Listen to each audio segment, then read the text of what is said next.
Hello,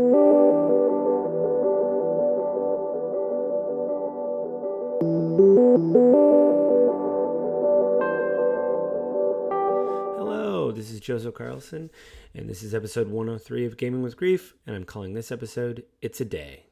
Let me do the intro really quick. So just to remind you guys, this podcast will hit my website, www.gamewithgrief.com, Monday morning, 7 a.m. Leave a comment. Let me know what you think of the podcast there. Just let me know how I can improve, or you can ask a question right in the comment section. Or you can go to iTunes and subscribe to the podcast there. Leave me likes, stars, comments. Again, let me know how I can improve. I'm also on the Google Play Store, so if you have an Android device, you can subscribe to the podcast there.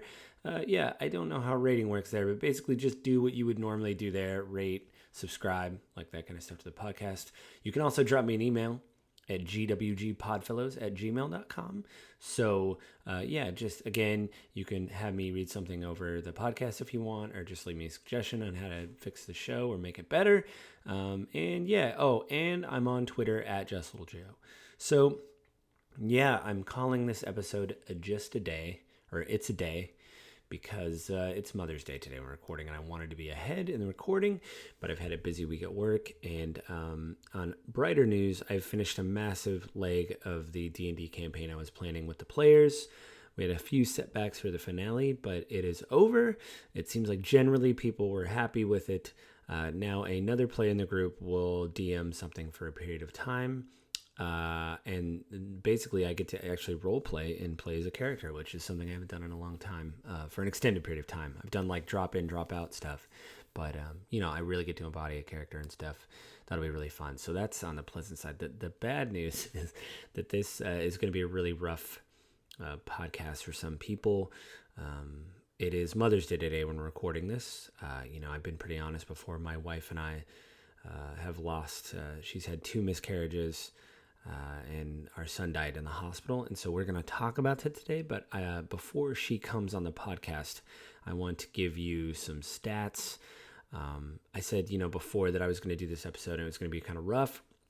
And I remember when I walked through my timeline of how the episodes were going to break down, that I was going to break everything down and do them as separate episodes. But I thought maybe that would be a little bit too heavy and maybe going over the same information. So to educate people in general and myself, because some of this stuff was new information to me, even being in a hospital with my wife that had just had a miscarriage and having doctors talk about it. You don't absorb a lot of the information. You're in shock. Also, my wife and I have been through about 2 years of therapy now together as a couple. So, that gives us context to look at things differently than we did when it happened. I don't know if the shock is worn off still. But for some people, Mother's Day and especially Father's Day, which I'll probably talk about then, is not the greatest day for people. And it's hard for a lot of people because, things like this happen. So people don't want to be reminded like it's Mother's Day. My wife's actually going over to see her parents. Both of them are vaccinated. My wife's fully vaccinated. She's going to go drop off some gifts and talk to them for a bit. I am not going to do that. But what's going to happen is, so the beginning part of this podcast, I'm just going to read you some info, and then my wife will join me for the second part, and we will, talk about what it was like to go through miscarriages and things like that. And so I got this information from the March of Dimes website. If you don't know what the March of Dimes is, I've heard it before, but I actually looked it up and researched it for the podcast. It was, this is from the Wikipedia page, but basically it was, I'm not going to read from it line for line, but the March of Dimes was started in 1938, which I didn't know, by Franklin D. Roosevelt. But originally it was called the National Foundation for Infantile Paralysis. So basically at that time they were dealing with polio. Basically it was called March of Dimes after it was coined by Eddie Cantor. He funded Jonathan Salek's polio vaccine. And then what happened, the organization expanded to, help the prevention of birth defects and infant mortality. So basically it just became called the March of Dimes. And so they've done a lot of stuff with like women's health and infant health. So, people can have successful pregnancies and happy, healthy children. So I'm reading from the March of Dimes website now. There's key points to miscarriages. This is directly from their website. If you just type in March of Dimes miscarriage, this information will come up. So if you want to read along, you can. If not, and again, this isn't to make anybody upset or whatever, but I think, people don't talk about this. So I want to talk about it, especially being a father or, a husband of somebody that experienced miscarriages. I think it's important to, research this kind of stuff to, educate yourself and then be aware if this happens in your life, how to maybe handle the topic a little bit different with your wife. I did not handle it well because I didn't know this information. Anyway, this is like their key points of miscarriage. A miscarriage is when a baby dies in the womb before 20 weeks of pregnancy. Some women have miscarriages before they know they're pregnant. Carla actually knew she was pregnant when she had the miscarriages. They still don't know the major cause of miscarriages, but they believe it could be the chromosome in genes of the baby. We heard that a few times. And it does take weeks for the body to recover from a miscarriage. It may take longer to recover emotionally. That last sentence is weird. Yes, of course. And they say, talk to your mental health provider before you try to get pregnant again. And here's where they get into stats. For women who know they're pregnant, about 10 to 15 in 100 pregnancies end in miscarriage, so about 10 to 15%. Most miscarriages happen in the first trimester before the 12th week of pregnancy. My wife had one late, I think at the 20th week. Anyway, miscarriage in the second trimester between 13 and 19 weeks happens in 1 to 5 in 100, so 1 to 5% of pregnancies. As many as half of all pregnancies may end in miscarriage. We don't know the exact number, again, because women could have a miscarriage before they know they're pregnant. It says here most women go on to have a healthy pregnancy later. You can also have repeat miscarriages. They call them repeat miscarriages of pregnancy loss. If you have 2 or more miscarriages in a row, about 1 in 100 women, 1% of women have repeat miscarriages. Most women who have repeat miscarriages, 50 to 75 in 100 or 75% have unknown causes. So that's what we heard over and over again. We went to the doctors. They said, we don't know why this is happening. It's just something that happens, and it continues to happen to this day. We don't really know why. And most women that have repeat miscarriages with an unknown cause, 65 in 100 or 65%, go on to have successful pregnancies. So, yeah. There's tons of things what causes miscarriages and repeat miscarriages. It could be problems with your chromosomes. I'm not going to read all these, but it could be chromosomal problem, which the doctor talked about could have happened with us. You have a blighted ovum, which is something that I had to look up. It's basically when the embryo implants in the uterus but doesn't develop as a baby. You can have intrauterine fetal demise, which just means the fetus stops developing. I think that means, doctors will say sometimes there's no heartbeat. You can also have a molar pregnancy, is when the tissue in the uterus forms into a tumor at the beginning of pregnancy. And then you have translocation, which is when a chromosome moves to another chromosome. It could cause a small number of repeat miscarriages. There's problems with the cervix. You could have a septate cervix. You could have an Asherman syndrome, which basically has to do with scar tissue. You can have growths in the uterus. Fibroids is what they call it. And what my wife and I experienced was cervical insufficiency. So her cervix would dilate early on. And then that basically... she didn't have pain or contractions. Well, one of them she had pains and contractions, and then the other one she did not. Some infections like STIs can cause, like syphilis and things like that can cause miscarriages. And then they, tell how you are at risk for miscarriages. So it could be you're 35 or older, which is kind of ridiculous. I don't like that. Smoking or drinking, obviously. If you have an autoimmune disorder like lupus, blood clots, obesity. If you have hormone problems, pre-existing diabetes, thyroid problems, symptoms of a miscarriage, bleeding, severe belly pain, things like that. And this is something, so the treatment for miscarriages is dilation and curettage, also called the DNC. They remove tissue from your uterus. My wife did have that. It's painful to watch, and my wife said it was incredibly painful, even though they give you medication. It's long, and I don't really want to get into that part of it. It's just, a DNC is not fun, and that's basically when they surgically remove any tissue left over from the uterus or from the fetus in your uterus, and they have to do like in-room procedure where they use like a vacuum. And I asked the doctor, I said, I guess vacuum is reductive, but they have to remove the tissue. And I asked the doctor, is this something like you would go through when you had an abortion? And they said it's similar. So yeah, real fun stuff, They induce bleeding, which is terrible.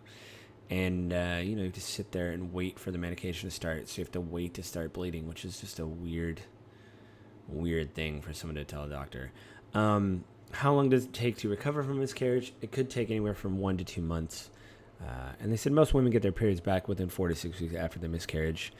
And then they go on a long thing about grief. The March of Dimes actually has a thing here to... like if you want to share your story, you can here. Also, you can also click on different links if you want to talk about your feelings of grief or death. And then there's a whole information pamphlet down here. Like if you want to share your story, they can send you a free booklet about, from hurt to healing.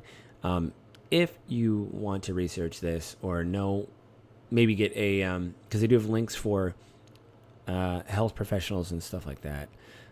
Maybe it looks like there's some therapists here.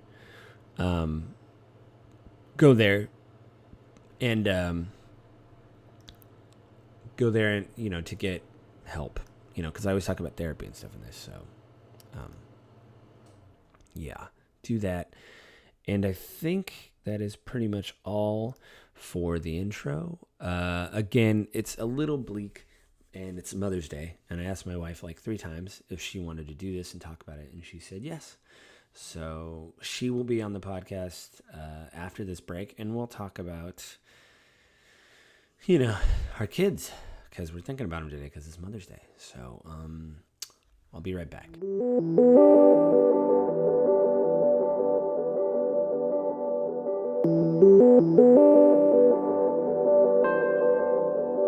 We are back. Hello. My wife is here. Hello, we are back. Well, he's back. We're both back. Yeah. We're both here. So, happy Mother's Day, babe. Thank you. Yeah. So, yeah, I already did the intro. I talked about the actual information from the March Times about miscarriages. Mm-hmm. But, yeah. So, yeah, what was the first miscarriage you had? It was right after we went on a trip for your birthday to San Francisco. Mm-hmm. So it was literally probably 3-4 days after we got home. Yeah, it was like the May, like the 1st of May or something like that. Because your birthday's right at the end of April. It was May 2nd or something. Yeah, the May 2nd or 3rd. Yeah, something like that. Yeah, and it was really early in the morning. Mm-hmm.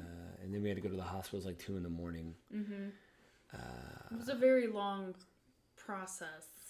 Yeah, a lot of things involved. Was the The first one is the first one they did the DNC? Yes. Yeah. And you had to go through they did a sonogram, and they were like, we got to do the DNC to clear your uterus out and stuff. And so, luckily, what was really great was your family was there.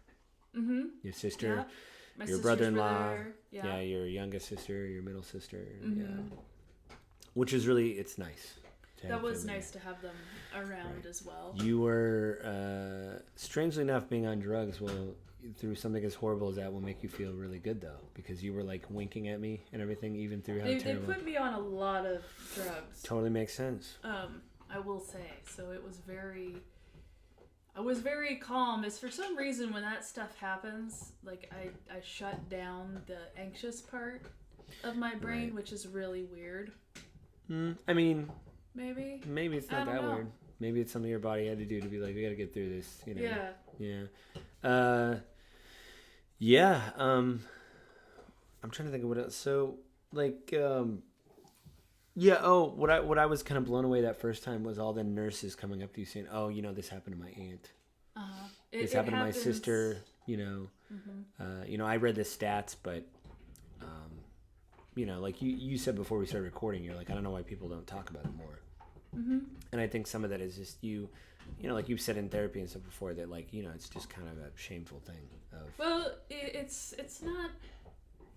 I don't know if it's shame really, as far as a failure, because that's part of your makeup as a woman as well. So when you feel like you fail, your body fails you, and you feel like you fail your family.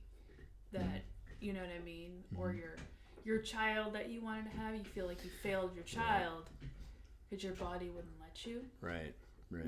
That's sort of. Yeah, and through therapy, like I've been honest about therapy with you and everything. I mean, I don't blame you in any way. It's just something that is out of our control. So, but I do understand also that the process of saying, hey, I don't blame you, that doesn't mean you can't blame yourself, and and that you're going to believe me, even though I'm being sincere when I say Well, that I love know you. you're being sincere, but the way the way maybe my mind feels about my own body is different. Yeah, and that totally makes sense. And I believe you. Yeah, like I said, you probably don't believe me, but I don't blame you, and I don't think it's. But myself, that's another part. Right, and it's I mean, it's bad. And I remember that day you had to go home to your folks, and that was bad. Just not that your folks are terrible, but the idea of like, well, I don't remember what we did the rest of the day. Like we tried to watch a movie or something, maybe. I think we just watched a movie or something. But it's like everything's kind of a I blur, yeah. It wasn't. I don't remember what anybody said. I remember what the doctor said, but I don't remember what anybody in the room said. I don't remember any of that. I don't. Yeah, and then we thought, well, that's terrible. Mm-hmm. We need to move on with our lives. And then. Then you said you were pregnant again, several months later, and I was excited. Mm-hmm. Was it the first one or the second one you gave me? You gave me the pregnancy test. That was the first one. Yeah, and cleaned it. You thought it was a kazoo. Yeah, I was like, because she wrapped it in an envelope and handed it to me. It was like a surprise. I thought it was clever, but he was like, what is this? Why do I need a USB flash stick? And then she was like, don't worry, I cleaned it. Anyway, yeah. So the second one, though, was worse because, as our therapist explained to us, after Adam, it was right after January, right? Mm-hmm. That you had that when he was in the hospital. Mm-hmm. Yeah, he died on the 3rd. It was something where you were pregnant, we were over the moon, and then, what was he, 20 weeks? 22. 22 he was weeks. Almost towards the part of where his lungs were formed, which burns me even more. Right. So he went to the doctor. You started having contractions, which is bad. And the doctor told us, listen, we can't stop labor. We can just slow it down. Mm-hmm. And then other doctors came in and everything, and we had a neonatal doctor come in and say, listen, your son doesn't have lungs. Mm-hmm. They're not developed. We'll do whatever you want. We will airlift him wherever. We'll put him in an incubator. We'll get oxygen into him. But to be honest, he will have lungs, but it's not going to be basically a good quality of life, as she said. Those things need to develop more. Mm-hmm. And so she goes, we'll do what we want. We'll make, every medical thing available to you. And Carl and I just decided, well, why don't we just, instead of making his life hard, we just spend the time that we can with him now. So we had about 15 minutes, I think. 15 minutes to a half an hour. Right. And he passed. We have some photos of him still that we look at once in a while. Well, I do. I think it's harder for you. Yeah, he looked like me. He was a boy. And he looked like the spitting image of his father. So there's never going to be a thing like my father said, which you're not my son. I never say that to him because I'm like, well, obviously he looks just like me. So I can't say that he's not my son. But, yeah, it was rough, and we've talked about that in therapy too. Like, could we have done more? Should we have done more? I don't know. I still think that we made the best decision at the time that we could. But, you see a lot of those dumb Facebook stories, which I think are fake.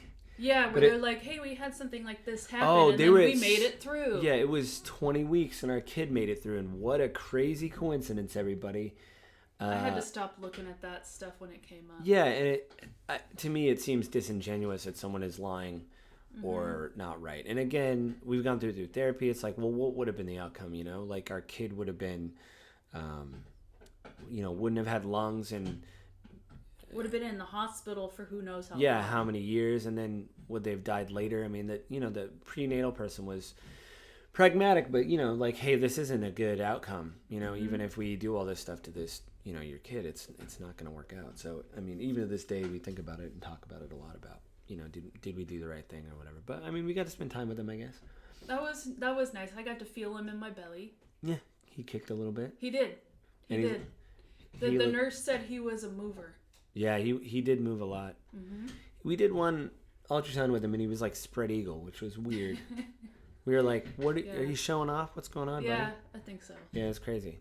So that was bad, and I think that was the point that you decided to go to therapy. I think so. Yeah, but then again, we want to try again, and you told me you were pregnant again, and I was over the moon. But obviously, we waited a very long time to tell anybody because of what had happened. We didn't want to get people's hopes up because. Even if you wait, you have to go through that whole thing where you go back to Facebook or whatever and tell people like, "Hey, sorry, we lost the baby." Yeah, I don't even tell. After the first, I didn't tell people. Right. Yeah, it's one of those things. You're like, I don't know. You learn your lesson the first time. And I remember the third one was around April Fool's Day because I remember it was the weekend before April Fool's, and it was like, ha. Because at first you were like had some abdominal pain, but it wasn't labor. So we went there. So immediately went to the hospital and everything. And then the doctor was really nice. And she plainly said, listen, you've had these, you've had one infant death and you've had one miscarriage. If this starts to go south, we will abort the baby because we don't want you to die.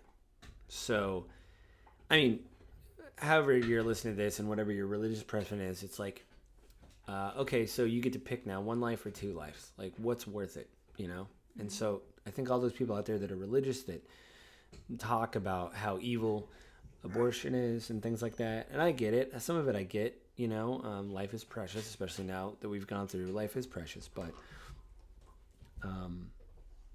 I think that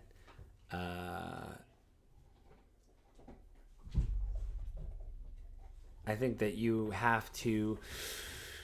there's real things that go on, like what, like, is it an abortion if a doctor comes to you and says there's no heartbeat or your baby has absolutely no brain activity? We did some tests, or your baby has not even a handicap, but it's like they have a genetic flaw, which, 90% of people don't survive, or 95. Like, what do you do?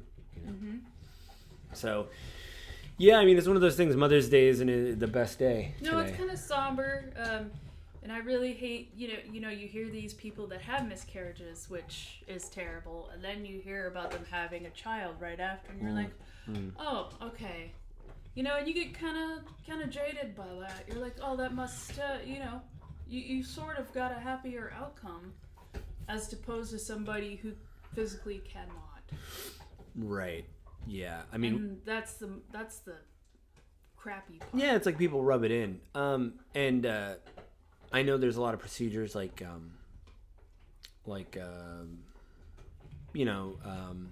I did actually have the stitch with the second child, but it did not. Yeah, it was not successful. They called it a cerclage, where they stitch the cervix closed like a football, so the baby won't get out.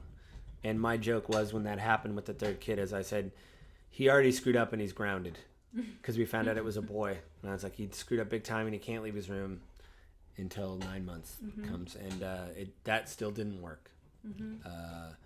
And even the high pregnancy doctor was kind of blown away. She said, it's a cervical insufficiency. The tissue's weak. When you put any weight on it, like the stitches fall out, all that kind of stuff. So, we are looking into adoption. But again, I've said before, I called some people during the pandemic and nobody answered. And the thing is, it's not that I got a call back later. There was nothing which kind of blew me away. Yeah. And I still think it's an option. And our therapist said, if you do this, make sure to tell the people that you aren't picky on race or age, because there's a lot of kids out there that are looking for homes and they don't care. They just want to be in a good home. It doesn't matter if you're white or black or Asian or whatever. They just want kids to have good homes. So I think I'm going to do that maybe later today, is look into that more, because again, we didn't hear from those people. So it's really weird, because even if it's a pandemic, you think they'd at least say, hey, we're not doing home visits because of the pandemic, we're trying to keep the kids safe, we're trying to keep ourselves safe, but here's some info, and when everybody gets vaccinated, we'll put you on the list. And that would be, because at least then you'd know. So that would be the nice thing to do.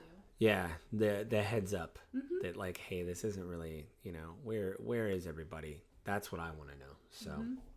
So, but I've said on the podcast before, I think therapy really helped. I think it's a big help. Yeah, because it's a sounding board. It's a sounding board of what you're experiencing is not strange. It's not out of the blue. Or, hey, that's kind of a toxic way to look at this, or the wrong way to look at this. And you think that everything is fine because there's no one around you that knows, that is saying, that's not right. Don't say that. Because you just think, I can say that. No. And so, in fact, I'll get more of the info next week, but there is a organization trying to pay for therapy sessions for people. So you donate to them, and then they give free therapy sessions to people in need. So I'll get that info.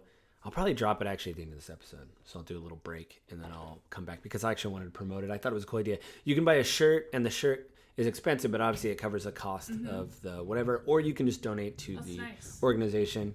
Because, again, I think therapy is important. I think very important. People need to. Just for any reason. Yeah, not just, grief, but like anxiety or anger. If you have anger issues, if you're depressed, if you're suicidal, if you're schizophrenic, like, again, it's someone that has been trained to deal with those kind of feelings, that won't judge you, and will say, listen, don't say this. Here's the proper way to say this. Because that was the one thing when I went into therapy where I said, I just want to know how to talk to my wife again, because I said some bad things, nothing like too terrible, but it was more like, I just don't know how to communicate what I'm feeling. And the therapist goes, all right, we can work on that, and that's a good place to start. And I think it helped us. Yeah, it did a lot. So yeah, it helped us a lot. So, bittersweet wise, I guess happy Mother's Day to all the mothers out there. Happy Mother's Day, baby, because you're still a mom. Thank you. So I love you very much. Love you. And what was a weird fact you heard about the kids or whatever when you were? So each part of their DNA stays with the mom. Oh. So that was kind of nice. Literally, the kids are still a part of you. Yeah, so there you go. So all kids. We talked about it. We would have 3 kids running around right now. I don't know if we would have had a kid if we would have continued, because I think, as my mother said, I was quite the handful. Same here. Yeah, but then your mom decided to do it 2 other times and have 2 more daughters. So. Well, the second. Your mom was kind of being more, more calm. Right. So she thought, well, that's not too bad. And then the third one, let's not even get into the third one. That was just crazy nuts. No, I always give her a younger sister She'll never listen to this. I give her like the worst. I give her the worst amount of crap because I never have siblings, and it's like, what's up, sis? Oh yeah. Anyway, happy Mother's Day to people out there. Mother's Day, have a good weekend. I'll talk to you next week, and right after this, I will drop the info for the organization that is doing the paying for therapy, because I think it's important, and I was really thinking about it today, and I'm probably going to go in there and donate at least one therapy session. Like I said, it's $40, but I'll drop that right at the end of the episode. But let me do the outro. So just to remind you guys, this podcast will hit my website, www.gamewithgrief.com, Monday morning at 7 a.m. Go there, let me know what you think of the show, leave a comment. Or you can go to iTunes, subscribe there, leave me the stars, the likes, the shares, let people know what you think of the show. I'm also on the Google Play Store.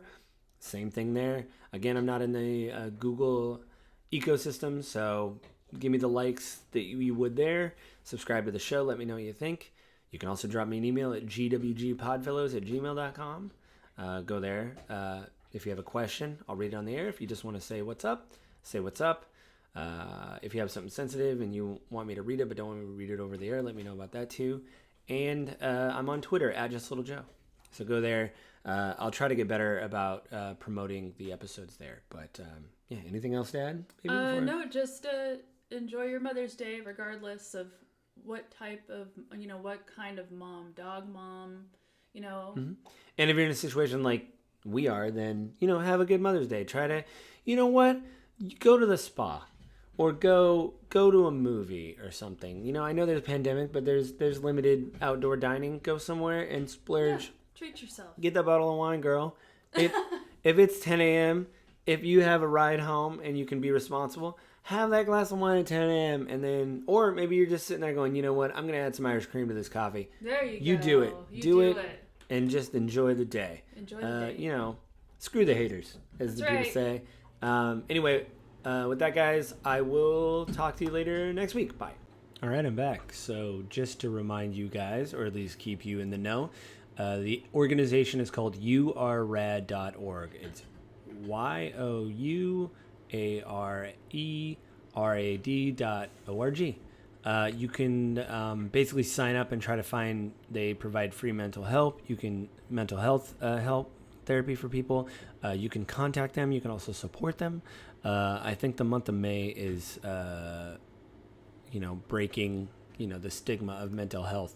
So they're getting on there trying to make sure, that people can get free therapy. So go there. It's yourrad.org. It's spelled exactly as it sounds, but go there. Just type in yourrad into Google if you can't find it, and it's there. So I think that with that, again, guys, have a good week and talk to you later.